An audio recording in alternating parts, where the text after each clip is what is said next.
So, Eeyore, I was sitting with you.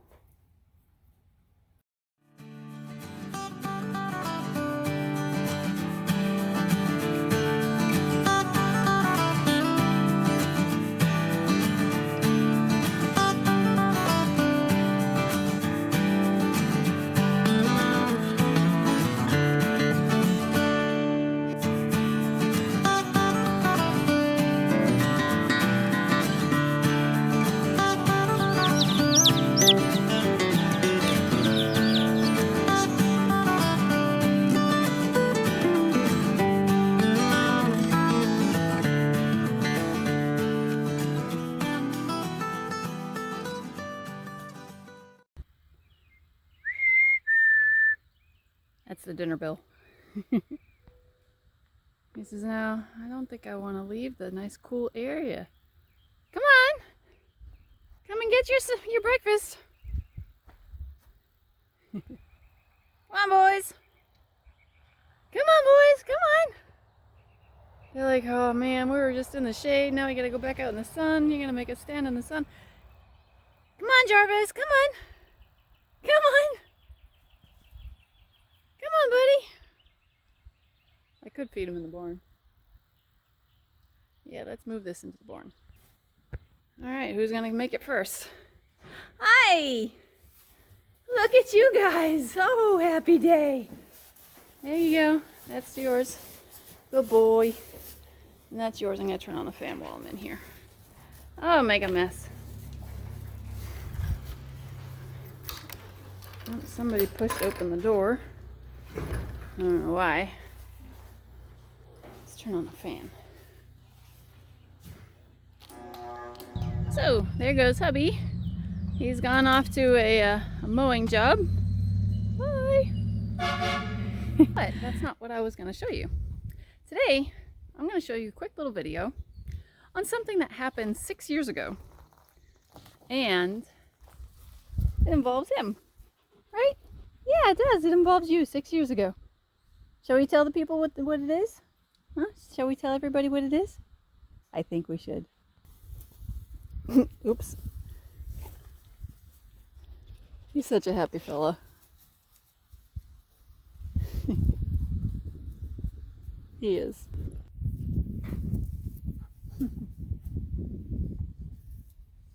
So you guys, 6 years ago, a little thing, well today, a little thing popped up on my feed because you know Facebook does those kind of things. And 6 years ago, we had this guy here. Sorry, him. We had him DNA tested. So let me give you a little bit of background about Eeyore. Yeah. So I'm gonna sit down here on the ground with him. So Eeyore, I was sitting with you. Come here. Come here. He's going to get a stick. It's all about the dogs. Did you get your stick? Now he's gonna go harass the chicken with the stick.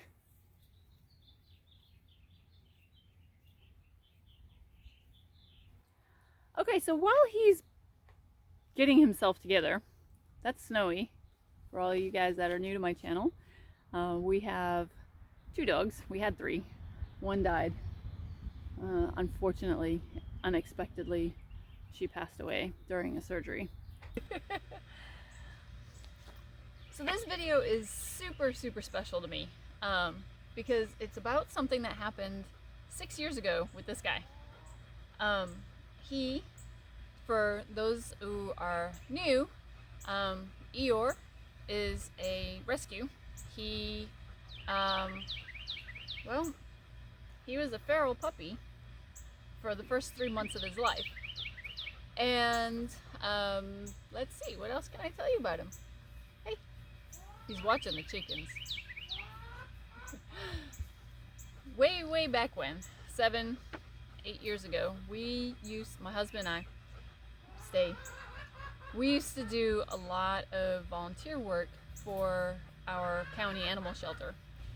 We would do collections for the animal shelter and have like food drives and blankets and all sorts of fun stuff. He looks huge this way.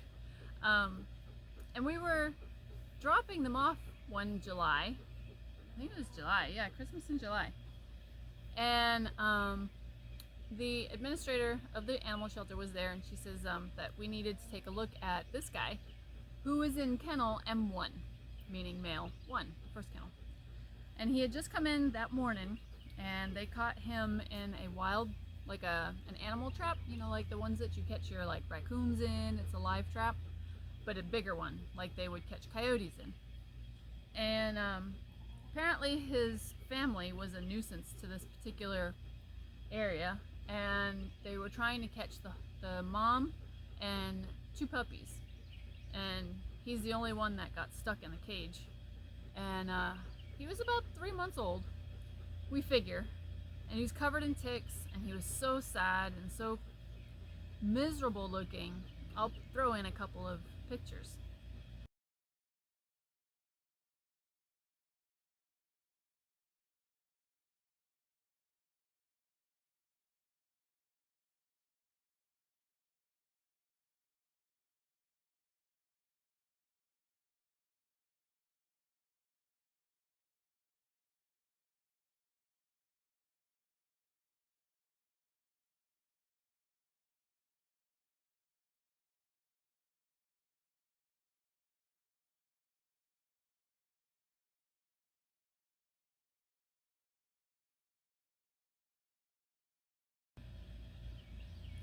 So, stay. So that was him when we first saw him, the first and the second day. It was a Saturday that I went, and I stayed in there all day long. And I went back the next day on Sunday, and I had contacted Maverick Pet Transportation and Rescue, and I'll put their name down here. And I said, hey, because, you know, I did a lot of work with them. And I said, hey, there's this puppy here that only the rescue will pull. Will you pull him for me? And we'll rehab him and get him adopted out, because he looks like he's got German Shepherd in him, and he's gonna be put down on Monday. So he reached out to everybody who needed to be reached out to, and long story short, he came back from being neutered, and he had Rocky Mountain spotted fever. A lot of people thought he was gonna die. A lot. And me, I didn't know what it was. You know, I'm from New England. They don't have that in New England. So, anyway, long story short, he's fine. He's 7 years old. Actually, no, 6 and 3 months. 6 years and 3 months old, about. And I think he was probably about 6 months when we did this. But I decided to get him DNA tested because he's just kind of a hodgepodge of everything. He's got this long coat, he's got brindle coat, he's got these funny looking ears that are like floppy, but they're like silky soft. He's got a little bit of brindle and merle on his face. He's got merle on his face. And he's got the weird little tufties on his feetsies. And he's got like a super feather tail. So I wanted to know what he was, because when he was little, his coat was not like this. It wasn't long, it was shorter. And obviously he didn't have his adult look.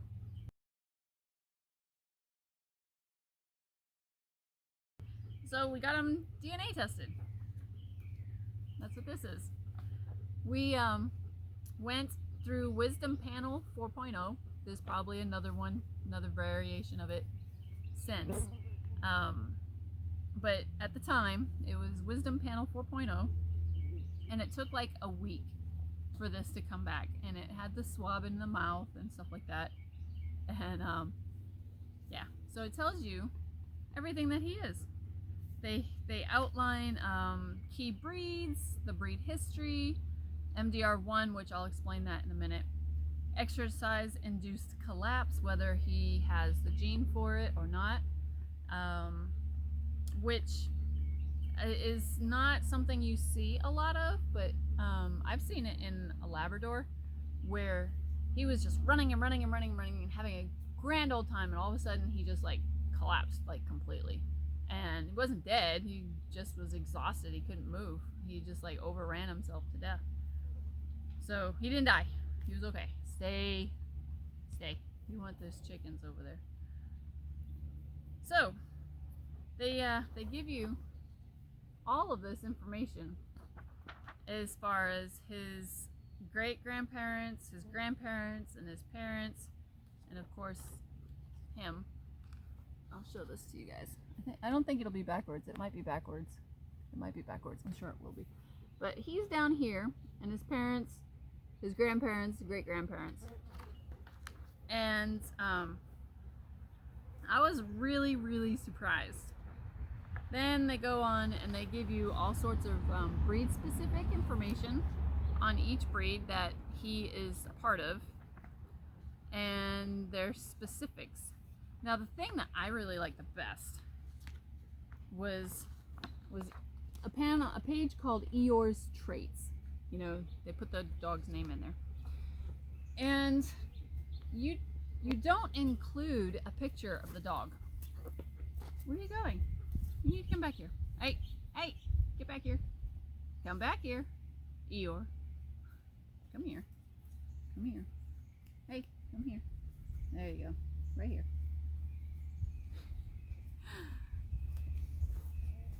So, yeah, so it's got his traits, which, because he was still a puppy, it was really kind of neat to see, and I figured why I dug all of this out years later to see if they were accurate.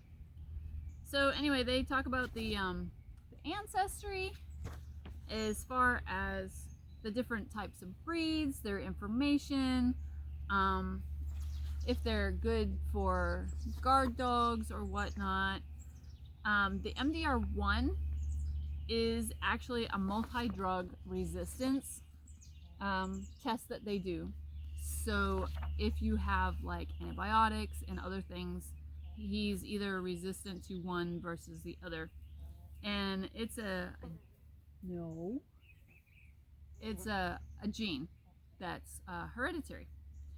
So he does not have that gene, which is really super nice. So he can take multiple types of medication and not have a massive adverse reaction to it, which is good.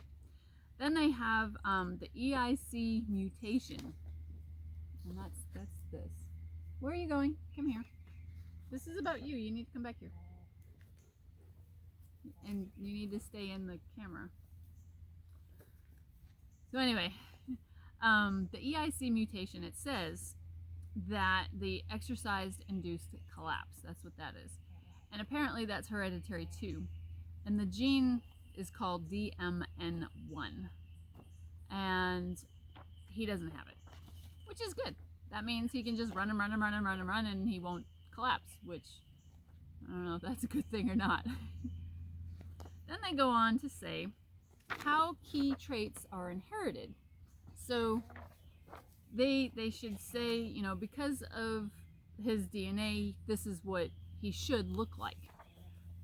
And it's like I said, I think it's really cool because they didn't get a picture of him at all. Hey, come back here.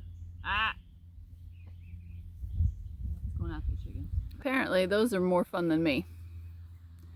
They're gonna get themselves all stuck in there. Eeyore, we're doing a video about you. Yeah. You want to come back?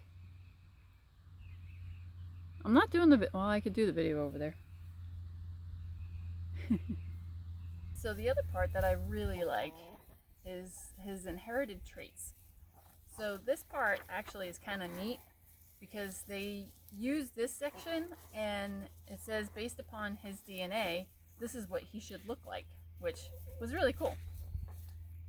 And then it goes on to say his bunch of little information like his predicted adult weight, you know, based upon his DNA, this is how much we think he's going to weigh, this is what we think he's going to look like. And of course, send the information to your veterinarian. which was at the time not something I was intending on doing, but it turned out to be, this was a very valuable piece of information that my veterinarian needed, because his EKG one day, because I get them all tested and everything, was a little off, and she says the only reason why that this could happen is if his heart was enlarged, and she was going to put him on very, very expensive medication for it. But when she saw this and what breed he was, she's like, oh, well, there's nothing to worry about. This is normal for this breed. So this, I think it was like $30 or something like that, it saved me thousands and thousands of unneeded medication for this guy. And he is about as healthy as a horse right now. Well, figuratively speaking. So the very end of the book, they give you the option to buy another kit and to share it. At least they did a long time ago. It was like $15 off of another kit. And then, of course, you get into the community. Of course, a little bit of advertising. And, of course, a certificate of authenticity to show the date that it was done, which was June 24th, 2016. So now that you have an idea of what is in here, I'll tell you what he is. So his parents was a boxer Labrador retriever, and it's either his mom or his dad. They just say on one side or the other. The other side was Australian Shepherd Chow Chow Golden Retriever. So we had a fluffy dog and another somewhat fluffy dog. His parents on one side, say his grandparents, were mostly Golden Retriever, Australian Shepherd, Chow crosses. That's the main breeds there: Australian Shepherd, Chow Chow, and Golden Retriever. On the other side was more Boxer and Labrador Retriever. So he's got a really great mix. So whenever I tell you guys that he is Australian Shepherd, Boxer, Labrador, Golden Retriever, Chow Chow, that's what we're talking about. And this is how I know. So they go in and tell about the Chow Chows, the different breeds, blah, blah, blah, all that good stuff. And of course, you know, they have the pictures of the breed and a little outline of what they are, how big they are and stuff. So if you don't know anything about the breeds and this is like your first dog, this is a ton of information, you guys. Yeah. So I'm going to get to the part, because this was really kind of neat. And this is that trait one where, based upon his DNA, what was he supposed to look like? So based upon his little spit thing, he could show a dark facial mask, which on the other side he does. On this side he's got brindle, he's got merle, and on the other side he's got a little bit of a mask. The mask might be covered up by white spotting, which it is. He's got the merle there. If it's present, and will also not be visible with a full dark coat, which he doesn't have. His dominant black color, let's see, what does it say? That your dog could show a full dark brown or black coat with at least one of the genes in it, you know. Let's see. They talk about like the technical name of it. So it says at least with one copy of the KB allele gene. I don't know. However, if your dog is KBR or KBRKY, then your dog can express the pattern specified by the agoluti locus with brindle striping in any tan area, which he does. He's brindle all over, which is kind of neat, except on his toes and on his like little mask and on his ears. But he's got brindle. Any type of brown he's got, it's brindle brown. So they got that right. Now the black or brown B locus is the dog is likely to have a black nose and black eyes. Yeah, he does. Let's see.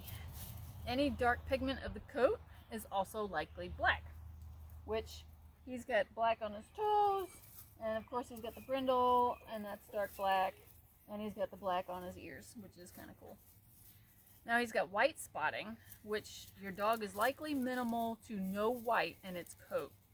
However, other genes may influence white spotting.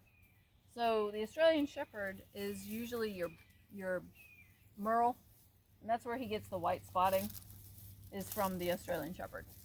So that's where his little grayish white comes from.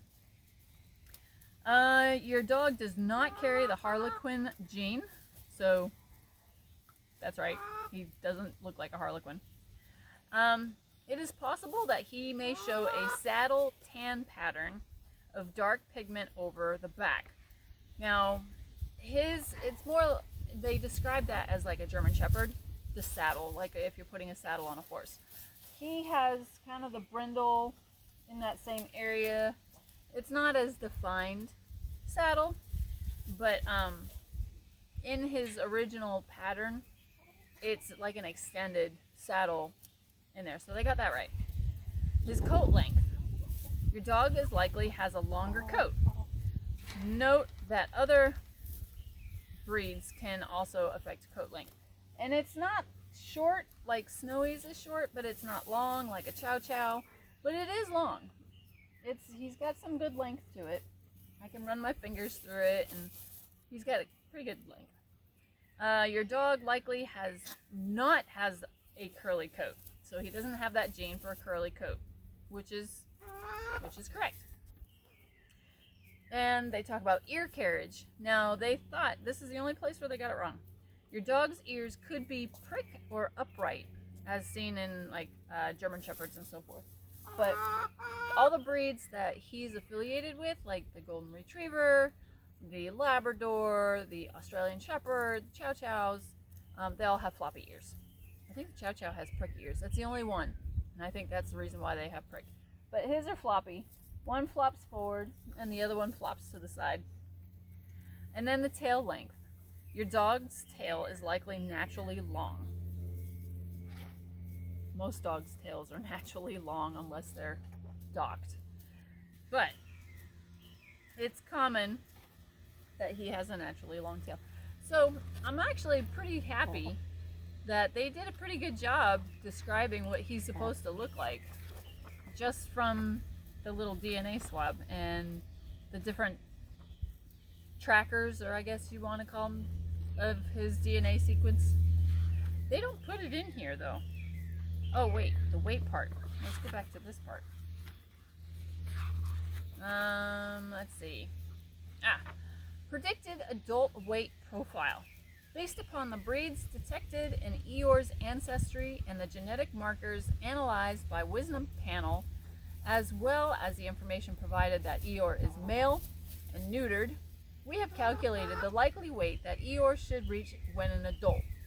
The Wisdom Panel target weight profile is presented as a range based upon the unique mix and proportions of the breeds detected. So they said his adult weight is predicted to be 54 to 81 pounds. And this little fatty is about 90 pounds. So that's about right. That's not too bad. It's not too far off. So, yeah. Wisdom Panel 4.0. And 6 years later, I'm going to say they were pretty spot on. They were pretty spot on with him. Yeah. What do you think? Can I get a kiss? Come here. Come here. Oh, he's like, no. Good boy. So, true to animal fashion, they don't always cooperate with you. You know, the horses cooperate a little bit better than you do. Have a kiss. Kiss, kiss. Oh, thank you. I love you too. Alright guys, I'm going to go inside and I'm going to give him a treat. and get some lunch. Then I have to finish up some work. I have to harrow, gotta feed the horses again for their dinner, and get the chicks moved, and then finish one more spreadsheet. You ready to go in? Yeah? You want a treat? Yeah? Alright, let's go inside.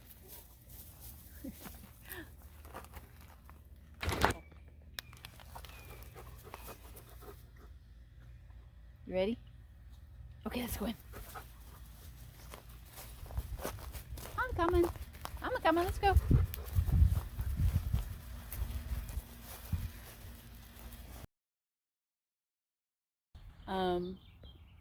Where'd you go? Oh my gosh. Dogs. So, about, oh heck. I'm gonna get the chickens going. I should just do this inside.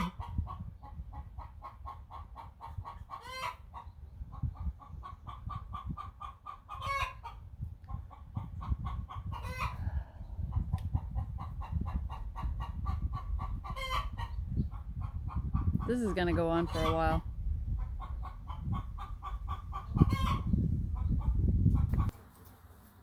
Go on, you two. You guys are like best friends. Oh, look at all the eggs. Woohoo! I'm gonna steal your eggs, okay?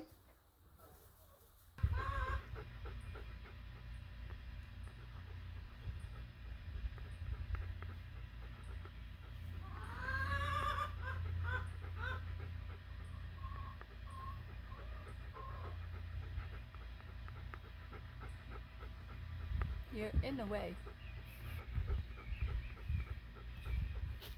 Alright, let me move the camera. Hold on. You're in the way again. I know. I love you too. We would bring donations and blankets and bowls and food and all sorts of fun stuff, and now you can't see him. Hey, I'm calling you. He says, yeah, and I'm gonna go watch these chickens. Because apparently the chickens are more fun than me.